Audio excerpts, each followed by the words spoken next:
Bienvenue dans ce nouvel épisode où l'on va se pencher sur un sujet qui touche directement ton porte-monnaie, les taux des crédits immobiliers. Tu es prêt à plonger dans les détails pour comprendre comment cela peut affecter ton projet immobilier?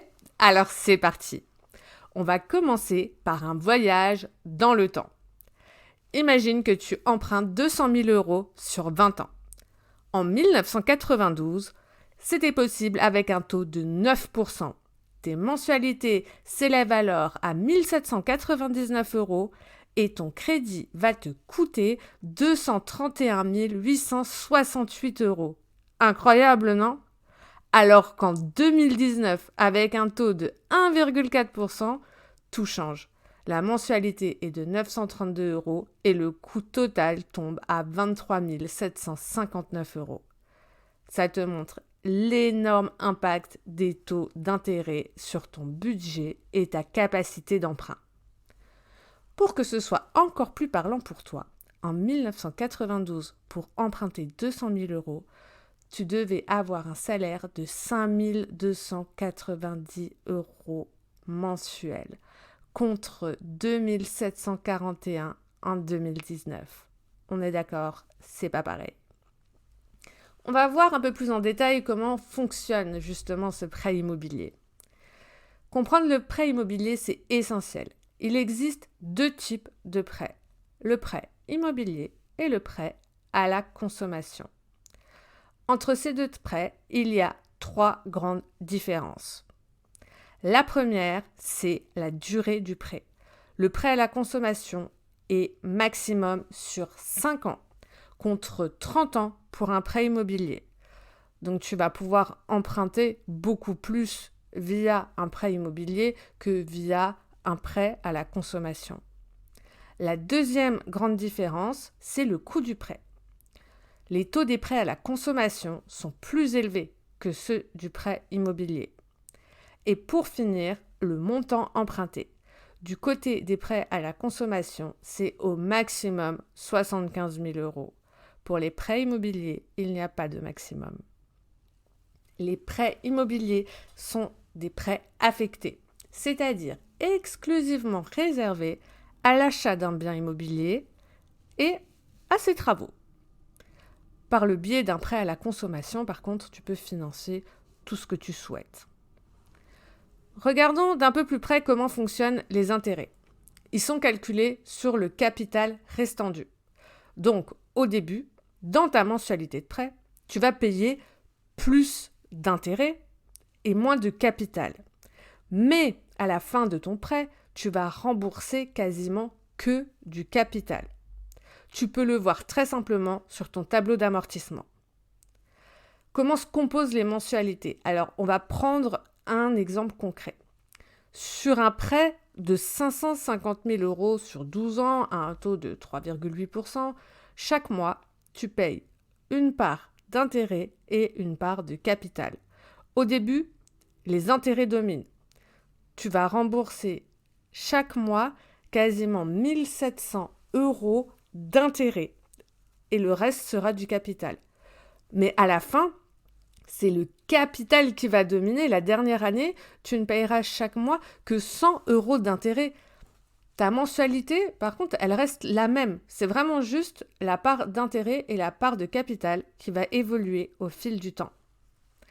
Donc, petit point, c'est la négociation des taux des prêts immobiliers. Il faut savoir qu'en cours de vie de ton prêt, tu vas pouvoir renégocier les taux si ils deviennent plus avantageux que le taux auquel tu as eu ton crédit.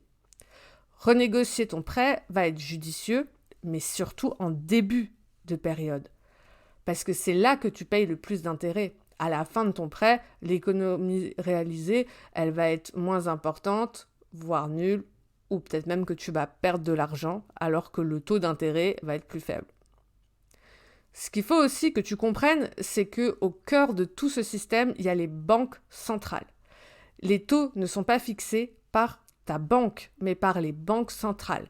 Pourquoi? Parce que pour te prêter de l'argent, la banque, elle va elle-même emprunter de l'argent auprès des banques centrales et elle va emprunter de l'argent, elle aussi, à un taux d'intérêt. Donc, plus le taux des banques centrales va être élevé, plus ça va se répercuter sur ton financement. Les banques centrales, elles déterminent ce qu'on appelle les taux directeurs, qui influencent donc directement le taux de ton prêt.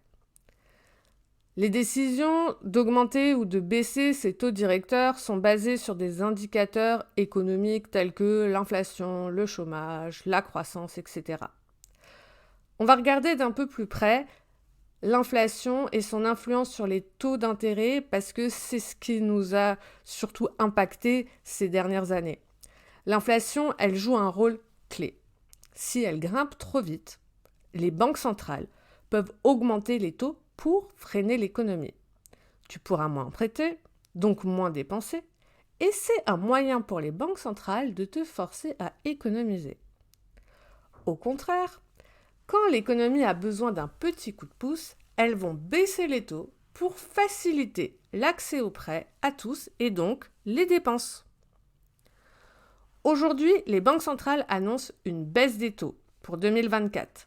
Ce sera sûrement aux alentours du deuxième semestre, donc d'ici juin, que ça va le plus se faire ressentir pour nous. Et ça pourrait se traduire par des conditions de prêt plus avantageuses pour toi dans les prochains mois. Mais attention, le taux n'est qu'un élément de ton prêt. Mes conseils pour optimiser ton prêt. Déjà, compare les offres. Regarde au-delà du taux de ton prêt. Examine ce qu'on appelle le TAEG, qui va être indiqué sur toutes les propositions que vont te faire les banques. Ce taux, il n'inclut pas uniquement le taux du prêt, mais aussi tous les frais annexes, c'est-à-dire les frais de dossier, les frais de garantie, le coût de l'assurance, etc. Mon deuxième conseil, c'est de jeter un œil sur l'assurance emprunteur. Elle représente une part importante du coût total de ton prêt.